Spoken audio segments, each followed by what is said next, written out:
Okay, now just hold this for a sec. Okay. Greg, just come and hold this for a sec. That was kind of cheap. That's okay. What? It was here, and you've gone all up, is that right? I just went like that. Yeah, now, this is where this returning hand, Hoonsau kind of situation comes in handy, right? If you feel yourself coming off, or you feel himself going out, if you can make this move more standard, it puts you back in the game.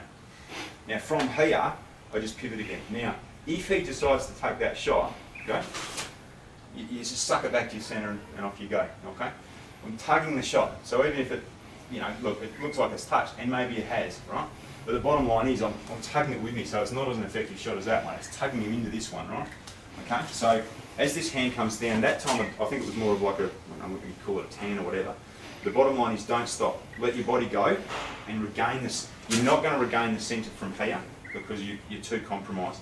But if I step to here, now I've almost regained the centre, and my next movement, because he can't reach yet as he goes forward, is this one. That tug will regain it, and now my hands are like this pointing at him. So I've gone from here around and stepped, and gone to here, which if you look at the camera angle from that way, my hands are now straight again. If I tug this along the centre, and that goes along the centre, that will regain my advantage. So once again, I'm going to try this entry, and he goes off to the outside, and then you're in with your sequence, whatever that might be. Cool. Yes, and you can go that way as well. Yeah, and now tug. Tug and shoot. Tug, other way, yeah. So that's internal, but see how it's still the same motion? So this is where you're safe and this is where you're not. Do you want to hold this for a sec? Here's the drill. Because look, there is a moment where you're unsafe, but you're unsafe anyway because you've been compromised. If I do this, and he does his movement, he steps out that way a bit, or he laughs me, or whatever, right? At this point, I'm in trouble. So what I do is I bail this way. If I get hit, I get hit, but I might have got hit anyway. I bail, right? Hopefully the shot misses me. I bring this hand across, and I come back. Now there's a split second where there's a hole, but there was a hole anyway, right? What I'm going to do as I pivot is the hole's going to disappear. Now I've got this line back again, and now I can tug and shoot. Yeah? And then we go to the next one. Tug and shoot, tug and shoot, tug and shoot. Everything's tug and shoot, press and shoot. And then off we go again. So you go around, but this hand's coming up, right? So as this one goes, this one comes this way, this one goes around, and we're trying to shut that hole down the middle. So don't leave your elbow out, elbow in. And then once you get to here, you're tugging this back, and this one shoots along the same line, yeah? Now when you stop, that takes a unit of time, right? So, Mythbusters 101. This is a Wing Chun problem. Everyone says that your straight line is better than a circle, but it's not necessarily. It's not 100%, and it's not always the case. If I do this, and I go straight line, and then stop, it gives him a chance to do something. Because by the time I start the move again, I've got to start in first gear, okay? So we don't want to get stopped. It's not good, right? If I'm going to get stopped, keep moving. Whatever it is, keep my body moving. It's better for me to move slower and keep the body moving quick. Whatever it might be, keep the body moving. It's going to be a better option than stopping, whatever that might be, okay? So, let's have a look at this in another way. Let's say this happens. Let's say Adam larps me, right?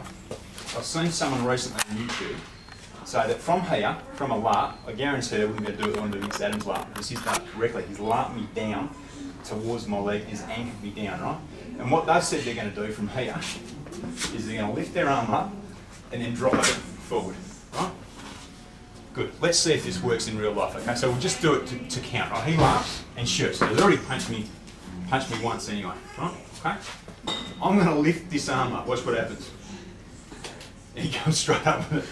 He's already going this direction. So by the time I'm lifting this up and saying I'm going to drop this down, I've now been hit the second time, right? Mm-hmm. Now, I've been hit twice, and apparently I'm going to drive this down and knock his body out of the way. Because I'm holding on to this ridiculous notion that if he laughs, I can actually do this kind of stuff.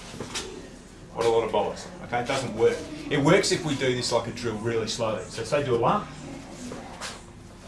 okay? But it doesn't work in real life. You're throwing yourself, you're punching.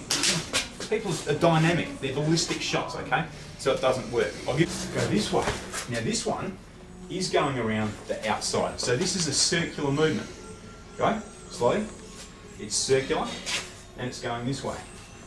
This is a circular shot, trying to beat a straight shot. But it can do it, because my head's moving, and this hand's getting energy to already go. So why would I fight that centrifugal advantage that I've got, the mechanical advantage, right? So I put it to you this way.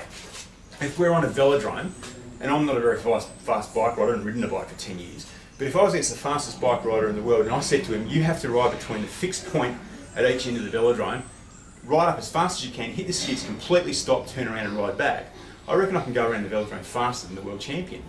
And I'm going further. So why is it the slower rider can go further and do it quicker? Because he's got to stop. This doesn't work mechanically. Boom, boom. 1 unit at a time, 2 units at a time. If I use a circle, it keeps going. The motion keeps going, and it's faster. It gets around here, it whips around the back of the velodrome, and I get this kind of centrifugal force coming down, and it can actually get tugged back faster than his hand can come forward. So circles can be faster than straight line stuff. It's a really big myth. I don't know why people hang on to this like this dogmatic thing. Someone said it 2 centuries ago, so all of a sudden it's the thing that you have to pray to every night before you go to bed. Look, if you're a traditional Wing Chun guy, send a letter to my lawyers, man, but test it out for yourself, because I'm telling you, it's not always the case. Straight line works in most applications and in certain situations, but it doesn't work all the time, so don't think of it as a black and white rule. That's not the way it is, okay? Don't stop, Chris, when you do your entries. Don't stop. Stop cold, you've got to go back to first gear. Keep some energy going. Even if your hand gets stopped, keep your shoulders going. Nice, good. Keep your shoulder, keep something moving always. There's always something moving. If the hand stops, the body's still moving. This gives you some energy to keep going with, yeah? Momentum.